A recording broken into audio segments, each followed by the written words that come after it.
Bricks upon the beat, Suthie on the speech. Let's go. Sending force to sky, hope somebody hear me. Bigger now, guzzling plant-based butter, low counter lights, low-fi grown man hype. This is a life if I took a flight. Would you still be by my side this month? Curtain drawn and the blossom fall is Japanese, looking out the V-looks. They want to eat my balls for the tea. Right, guys, welcome back to the SuthieCast, episode 20. We're joined by a guest who needs no introduction. Canadian Dad Reacts. How we doing, man? I'm doing well. How are you doing? Oh, brilliant, man. Excellent. Yes. Nice. Thanks for having me on. Oh, no, anytime, man. It's good to have a legend on the show. Yeah, so I just wanted to start the podcast off by asking, like, how you got into UK hip-hop with yourself being from, obviously, Canada. Well, I have a buddy named Vinny who was actually an MC in a group that we had back when we were kids, and he was always, maybe not always, but I remember him talking about Jess back in high school and stuff. So he's always had a little bit of UK hip hop in his life. So he'd always ask me to check it out. And I just really wasn't interested because I was deep in American hip hop, and I was really not willing. And I think I'm running into that now where I try to get people to listen. They're just not interested, not willing to give it a chance. So I was stubborn and I didn't do it.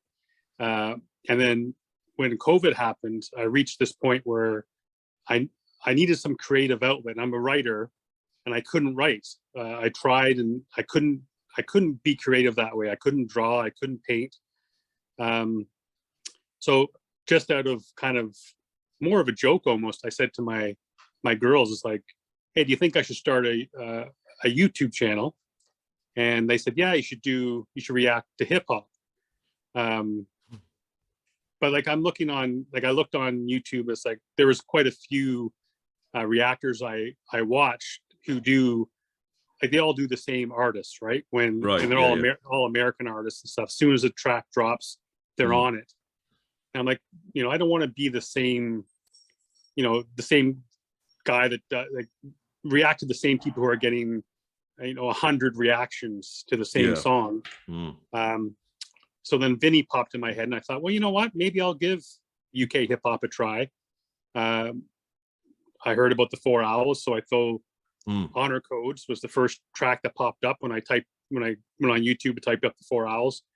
Honor Codes popped up, and that was it. I jumped on that track, and since that time, it's been almost, we're closing in on 500 videos now. We're about 25 away, I think, at this point. Take a flight. Brilliant, man. Yeah, so like obviously, like as you were saying there about like I know like with UK hip hop, there's not a lot of, especially with the brand that you're into as well, like that real lyrical sort of like classical hip hop. Right. There's not a lot of representation. There's not a lot like podcasts or really like YouTubers who really explore it, really. So it's really refreshing to have like the outsider's perspective on, on our music, and sorry, go ahead. Yeah, I was going to say, like, I think I can only think of one person who really does it, and that's yourself. So I think you've got a real niche there. Yeah, and I think it's unfortunate for the reason I think is there needs to be more people that hear these guys, because like for my money, there's no better music for my money. I mean, there's so many great artists, and every day it seems like if I do a new artist on my channel, I'm just blown away by the fact that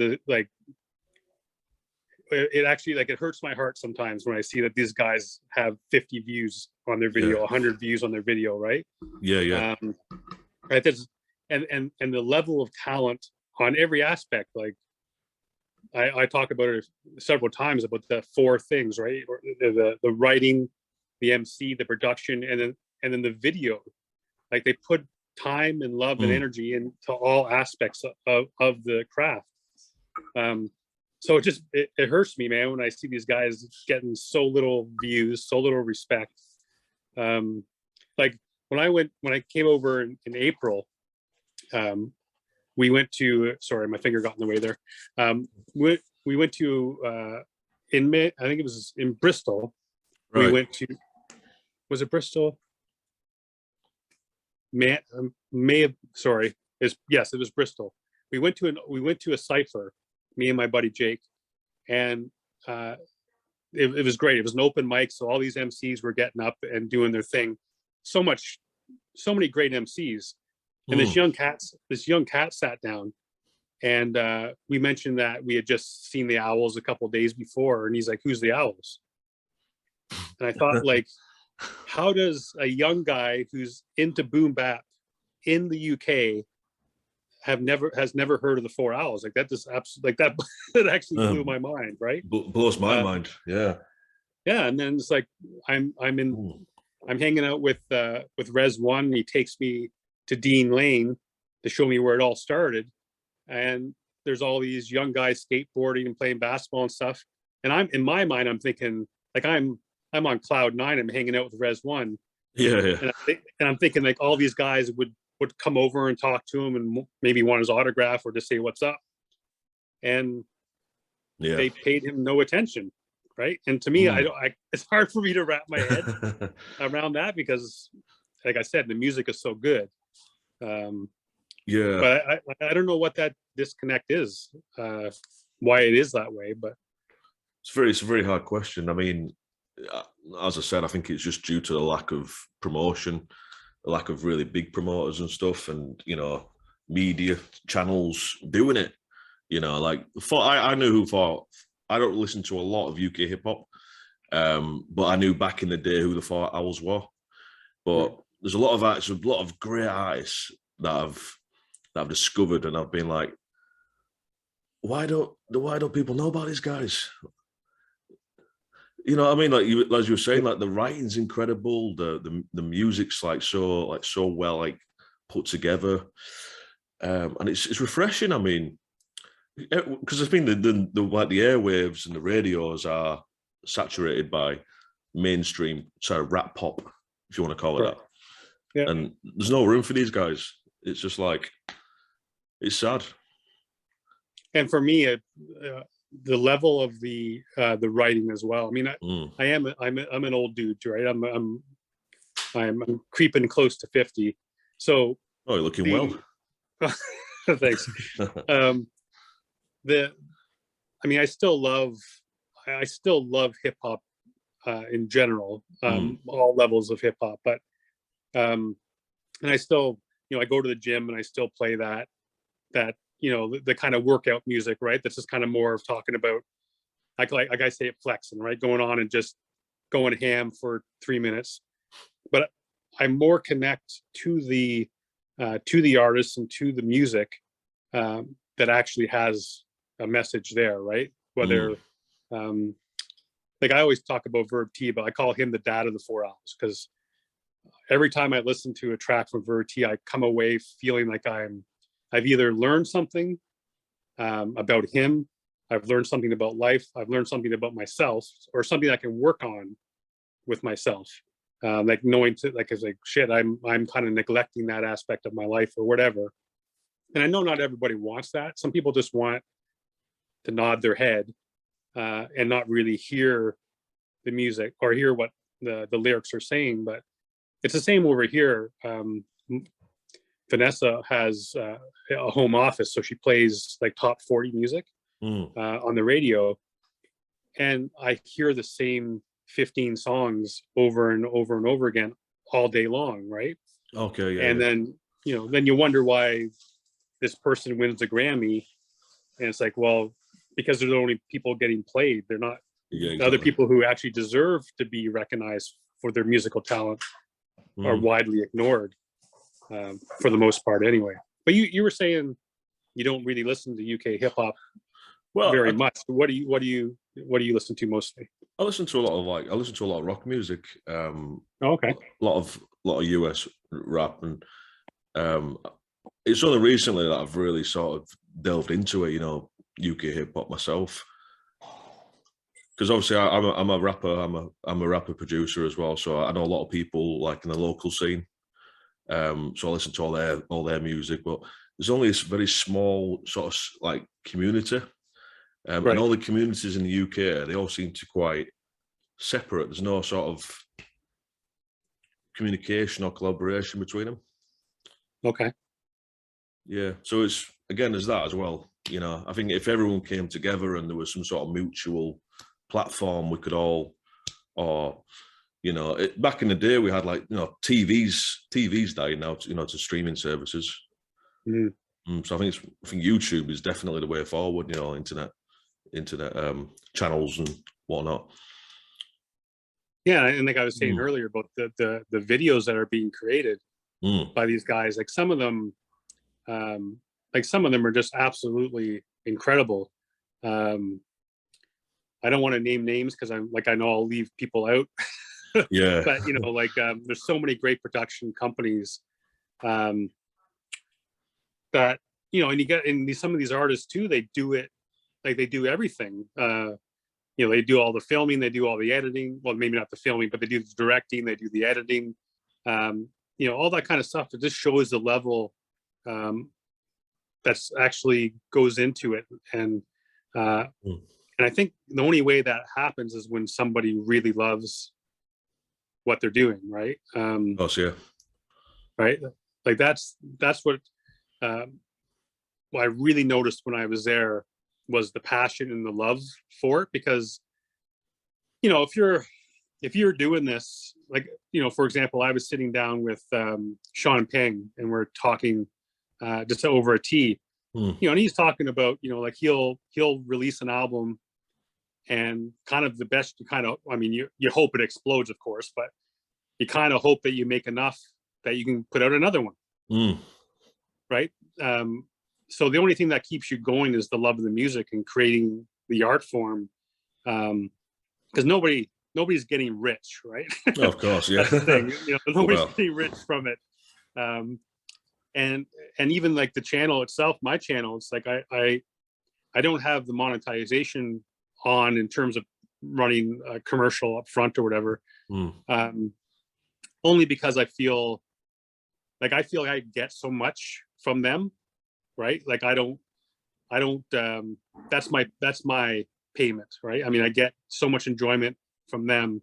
Yeah, I don't monetize it. That's the thing, right? Yeah.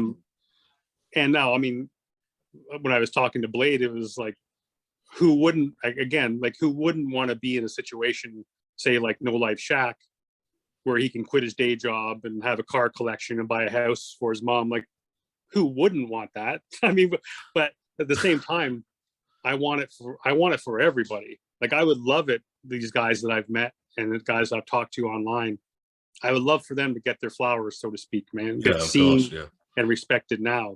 That's what would make me the happiest.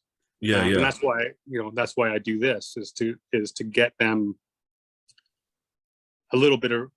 One of my favorite things is when I'll react to a video and I'll get a response or messages from people who say, like, I live in the same city as these guys and I didn't know they exist. Thank you so much.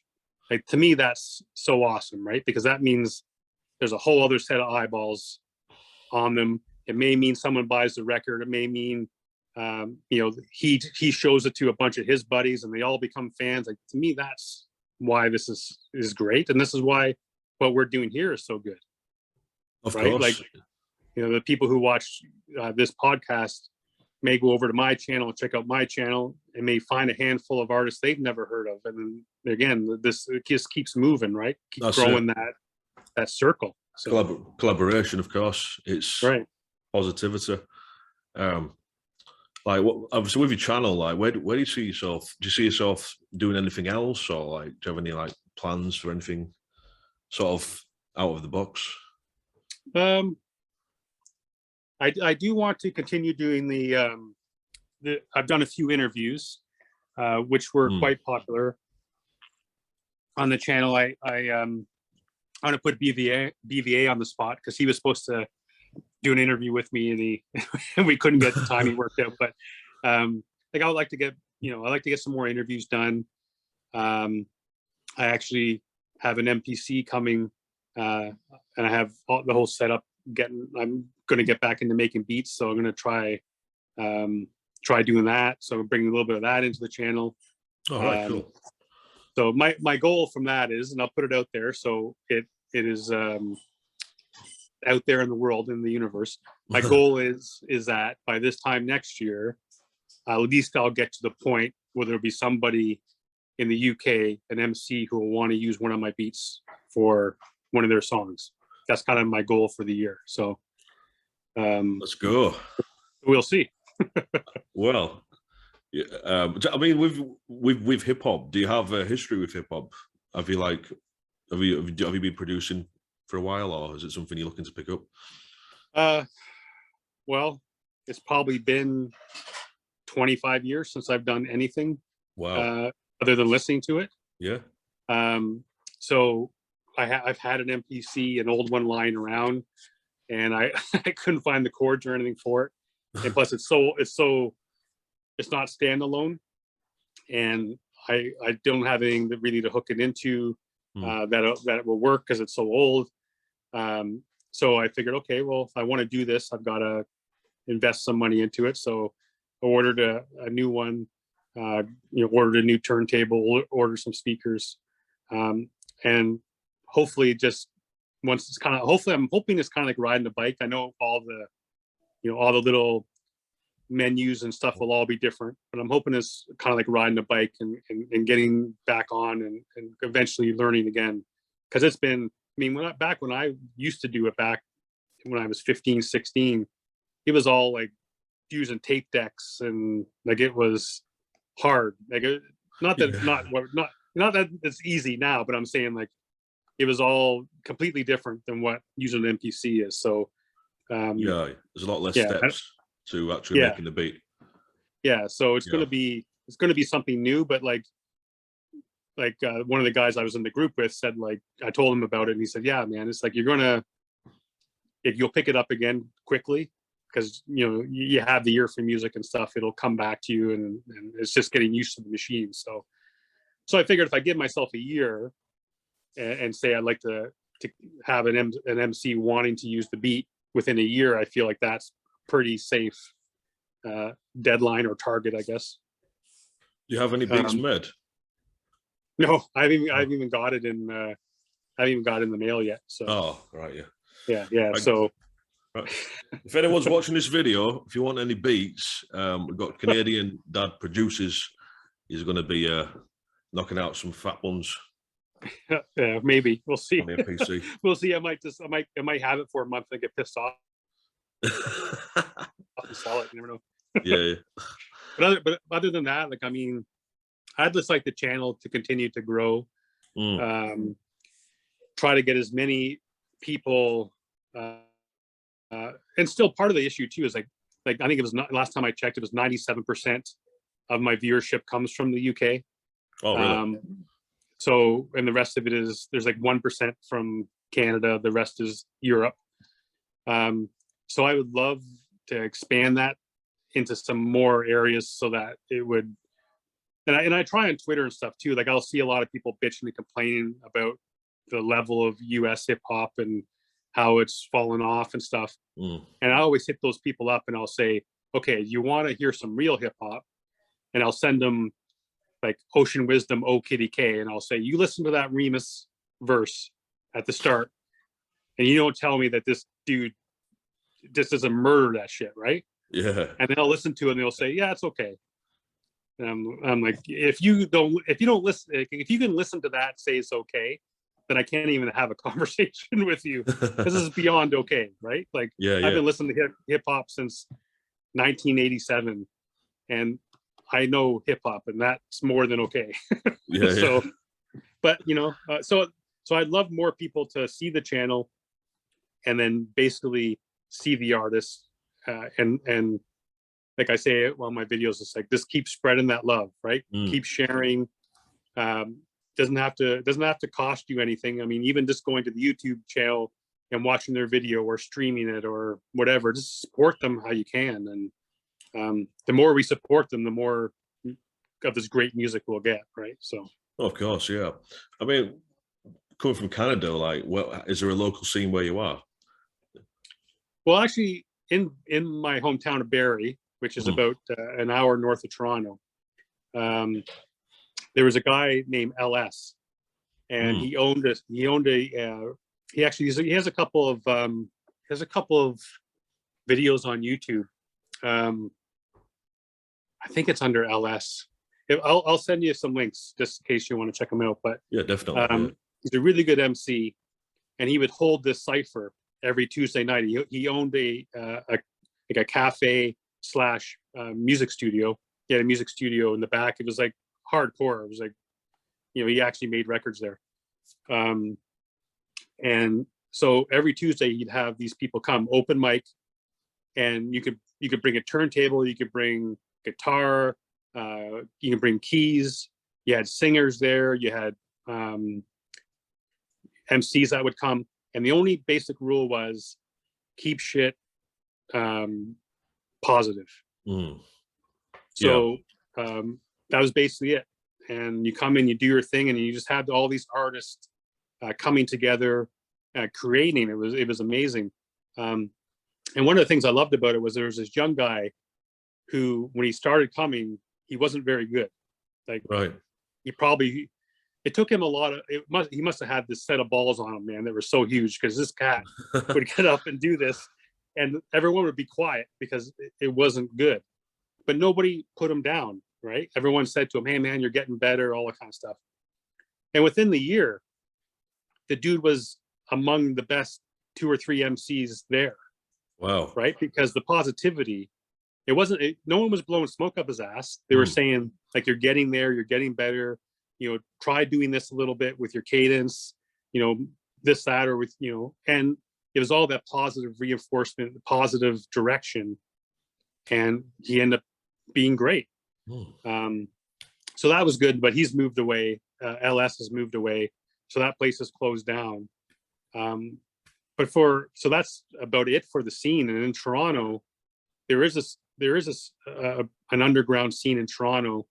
But unfortunately, a lot of it is like that American scene where it's very much, posing with the stack of money that gets a phone, or, the women twerking up against the car, and, it's like, or posing with guns and talking about what postcode they represent. Like, Yeah. So that type of thing, me being 48, I have no interest in that shit, man. Like, I'm interested. I got a mortgage to pay, and I got, I got kids to put in school, and, so that doesn't.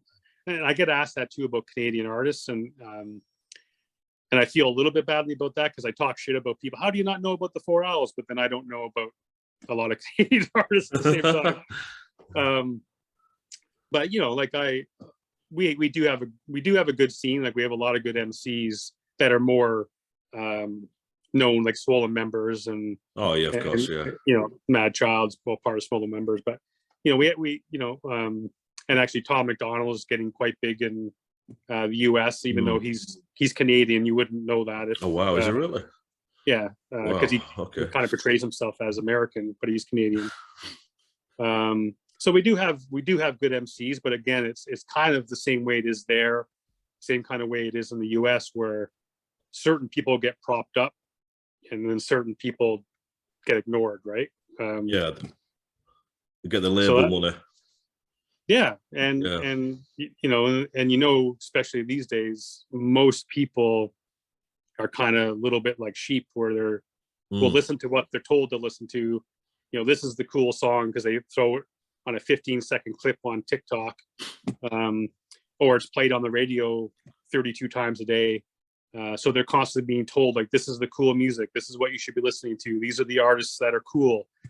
And then the artists who really deserve some love kind of get ignored because of that. But sadly, yeah, it's the same all over the world, isn't it? I guess it's the same story. Even like America, I guess there's a lot of like underground rappers in America, but they've got a lot more sort of structures in place, like small record labels. I think even in recent years that's fallen off as well. Like there's like rhyme sayers. There's a few in there. There's a few American ones. Yeah, And I disappointing, think too, man. especially with the, like, obviously with the internet and stuff, like there's a lot of, I mean, even with me being like doing my writing and stuff, it's like the need to rely on another person, whether it's a record company or whatever, the need to rely on or getting that, like for writing, it was always a publishing contract was always like, you didn't make it as a writer until you got a publishing contract, right? Yeah. But now it's like, if you want to use Amazon to print your book, I mean, you can spend money to get it professionally edited. You can spend money to get a professional book cover created. And then, that might cost you a few $1,000s. And then you submit that on Amazon, and every time it gets printed, you make 70% of the money. So the need to actually have that book contract to feel like you've accomplished something. I mean, look at 50 Shades of Grey. I mean, that was self-published at first, and right, made that woman a dump truck worth of money. Multi-millionaire. So I mean, the opportunity is there to make music or make art and just reach the people is there. It's just the hardest thing is just getting the right person to see it, or the right amount of eyeballs, I guess. But I remember DJ Jazzy Jeff saying the worst thing that Drake ever did was sign a record contract. Like he basically had the industry by the balls, and he could have wrote his own check, and then he kind of signed it away by signing a record deal. But I mean, seems to be working for Drake, I guess. Well, he's probably not very happy. Yeah, I guess. He's got all that money, and he can't be creative, can he? Because he's being told what's popping. Yeah, he's got his own private suite at the Raptors at the Scotiabank Arena, and with the gold toilet and all that kind of shit. Must be hard. He's got all these people, watching him. Yeah, Must be stressful. Must be stressful. Yeah. Yeah. So in terms of reaction videos, like I sent you a little something before we entered started the show. Yo, it's section the 5th and the mighty mindless cartoons. I just had an episode, took some methadone and had a session in my home. Alone, I got my colleague on the phone. He told me that I'm dope, like the type of dope he said he didn't smoke. What? Something potent, and started seeing ghosts floating out in the open. I'm not loading, I'm fully loaded, unloaded all my ammo when it exploded. Like a flying fireball, I dried up the ocean, and then it's uploaded. My laser too accurate, it'll track you down in a labyrinth. I walked in a satanic gathering, and pulled out the knife and started stabbing shit. I'm going crazy like Manson on an acid trip. I don't like that light, keep your lantern dim. It's just a green phantom thing. Since I was young, I've been a bantam kid. Since I was young, I've been a bantam kid. I'm fully loaded, my laser too accurate. Put the beat on life support and told the nurse I'm gonna pull the cord. I'm fully loaded, my laser too accurate. It's too late to bring it back. I'm too savage, I jump in the tune and I do damage. I left a trap with wounds in the medical practice. Put the beat on life support and told the nurse I'm gonna pull the cord. It's too late to bring it back. It's been fully body back and it's on its way to man. I've got enough weight to brag. I'm still playing the same game, a laser tag. Whatever I shoot my laser at, my Death Star will turn back the time of your creation. Fam, my flow's incendiary, I just nearly burned my hands.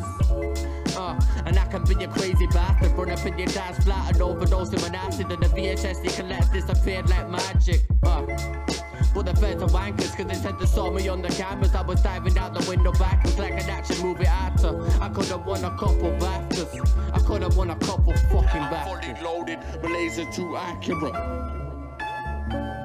Put the beat on life support and told the nurse I'm gonna pull the cord. I'm fully loaded, my laser too accurate. It's too late to bring it back.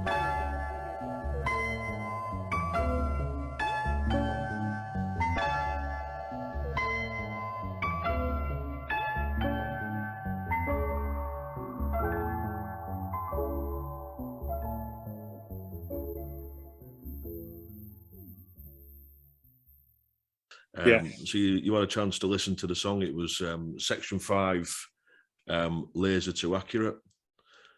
So with your professional expertise and your gift of the gab, could you give us like a few words on what you thought about it?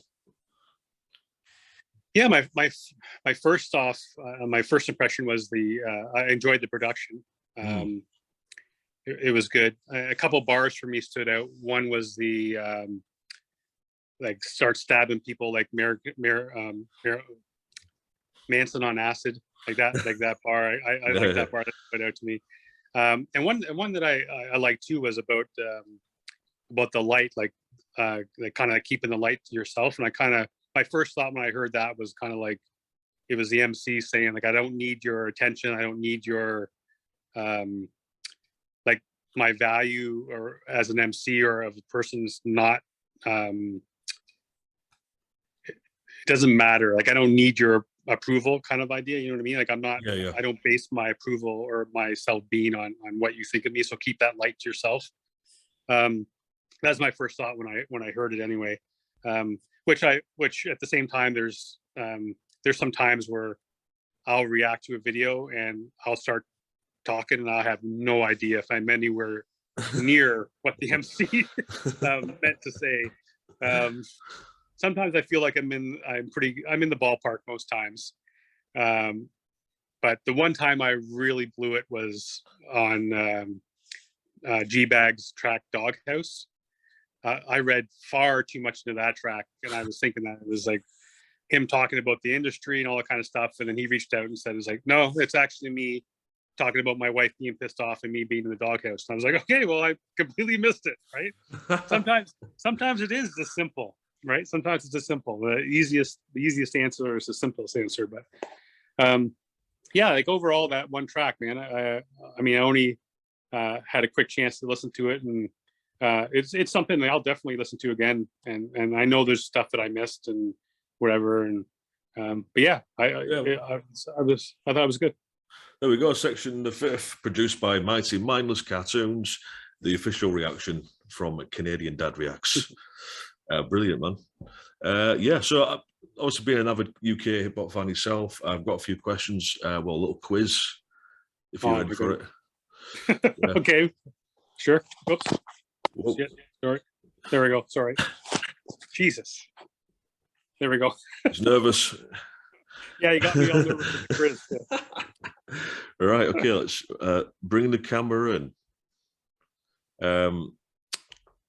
Right. So the first question: what is the name of Lee Scott's record label? That's Blah Records. Correct. Okay. Next question: how are we feeling? How are we feeling so far? So far, so yeah. That was an easy one. You started me off easy. How many albums has Pitch 92 released? Oh my God. You go right for the jugular, right? Right for the jugular. Oh man. See, this is something, because this is like a thing for me with UK hip hop, is because there's so many of these guys are new, right? Like they're new to me. So like I think, oh, this guy's been around a couple of years, and then I find a track from them from 15 years ago. It's like I had no idea, right, that they were around for this long. So since I've been doing this in 2 years, I think I know of at least 2 albums that he's put out. I'm gonna say 6. Ooh, very close. It was 5. 5. Okay. Oh. Okay, right. Question 3. What is the name of Lunar Sea's rap crew? Yeah. Oh. To be honest, I didn't even know he had a crew. Well. Yeah, I'm gonna have to plead ignorance with that. Fly Tippers. Oh, okay. Tipper Gang. Okay, this is a specific question. This is not, well, this is UK hip hop related. Okay. But how many videos have you uploaded? I believe it is 470. I believe it's at like 475. Ooh, 476. Okay. There you go. Creeping closer to 500, man. Yeah, well, you said it earlier. I remember you saying it earlier, and I was Yeah. like, it's nearly there. Okay, last one, last question. Okay. Which album does the song Camberwell Carrots by Jest come from? I haven't reacted to that track. Ooh. I don't know. Ooh. Dragon of an Ordinary Family. I haven't even heard of that album, man.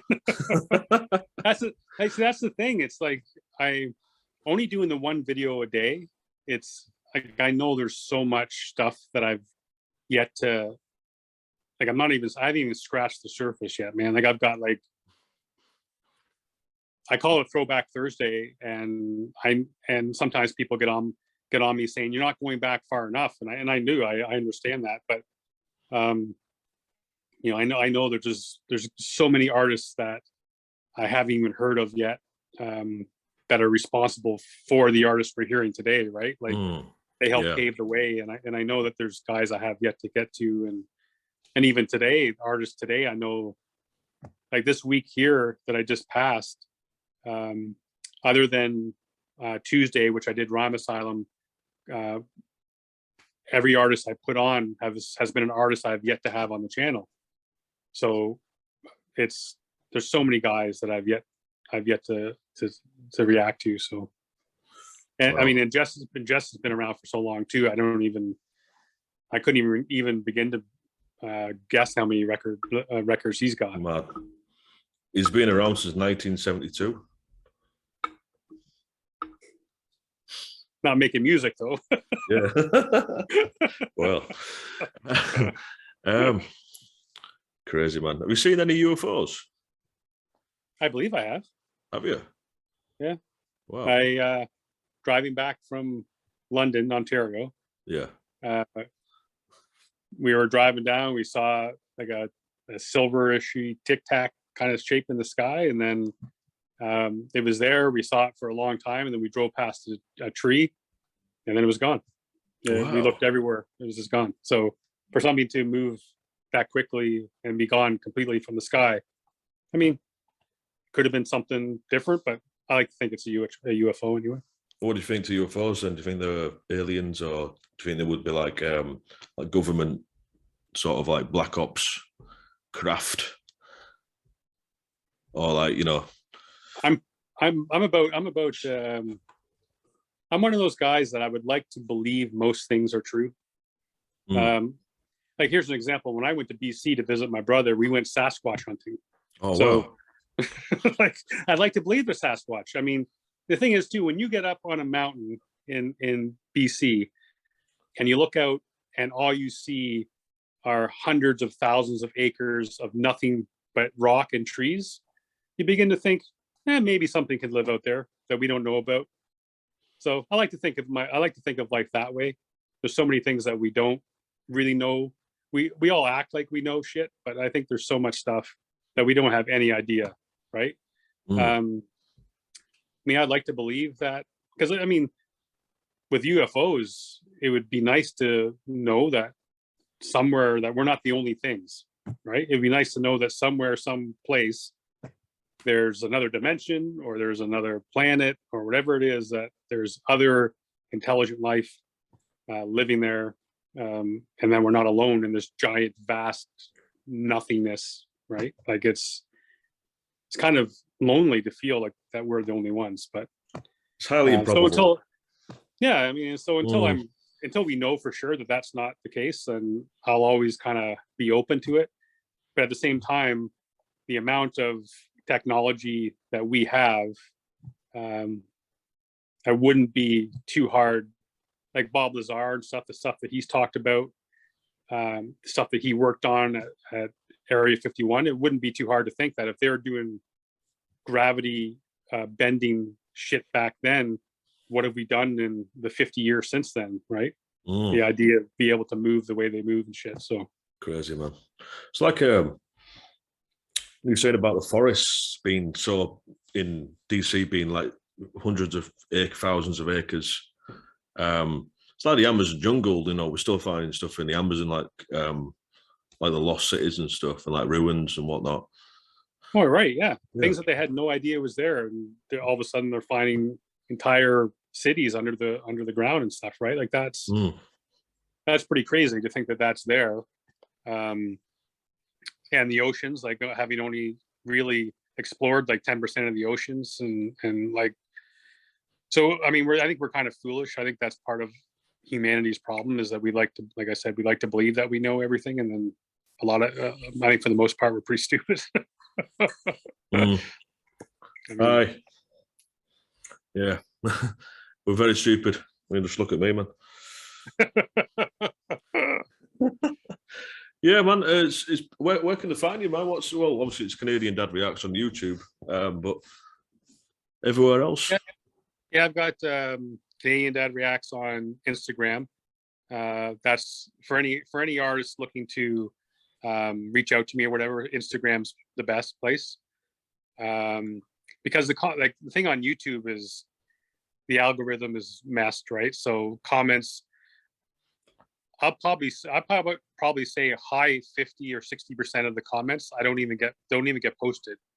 They get put in some kind of back folder shit, and I'll go on there and I'll have weeks and weeks and weeks of comments that I've never seen before, that never made it on the channel. So I don't know why they go there.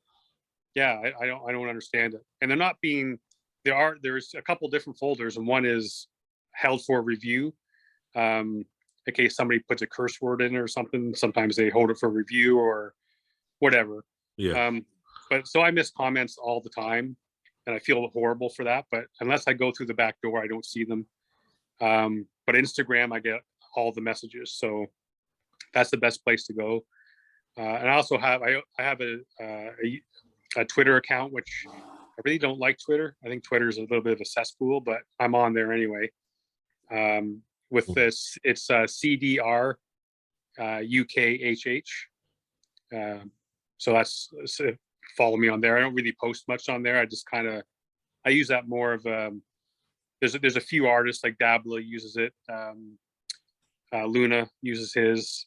So it's a high focus post sometimes. So I kind of use it just as a way to keep in touch in case I miss something somewhere else, but I usually don't post too much on there. It's been an absolute pleasure. Yeah, it's been great, man. I appreciate you asking me to come on. It's been fun. Thanks again. Anytime, man. Episode 20 with Canadian Dad Reacts. So we're coming in very, very quickly to the end of this run of 25 episodes. So like, share, and subscribe.